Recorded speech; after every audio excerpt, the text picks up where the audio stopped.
A deadly strike on the school has sparked global outrage. But the question is, who's responsible?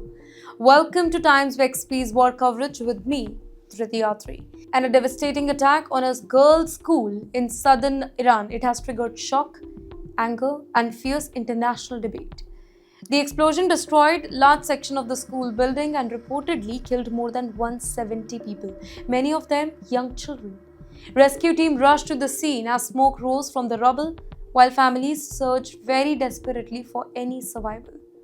Well, the tragedy quickly became one of the deadliest civilian incidents in the ongoing conflict involving Iran, Israel, and the US. But the political battle over the incident, it began almost immediately. While speaking to the reporters, US President Donald Trump, he rejected claim that American forces could have been responsible for the strike.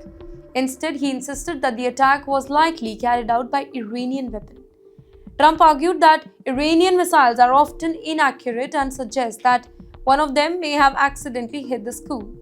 Standing beside him, the US Defense Secretary Mr. Pete Hegseth, he said that the incident is still under investigation but repeated that Iran has a history of targeting civilians during the conflict.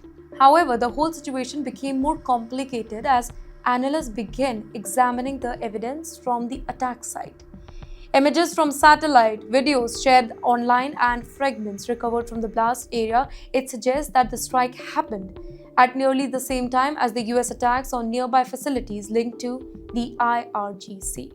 In fact, some experts believe that the missile may have been aimed at a military compound located very close to that school building.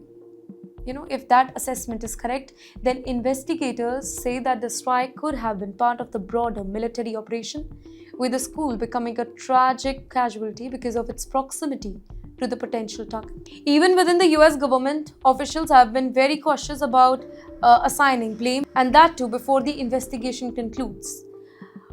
Michael Waltz, he said that the investigators must determine the facts before reaching any final conclusion.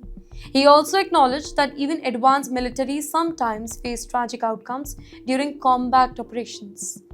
In the end, this whole incident has now drawn attention from international organizations and human rights groups, many of whom are calling for a full and transparent investigation into what happened. Well, they argue that if a civilian school was struck during a military operation, it raises serious questions about targeting decisions and the risk posed to non-combatants.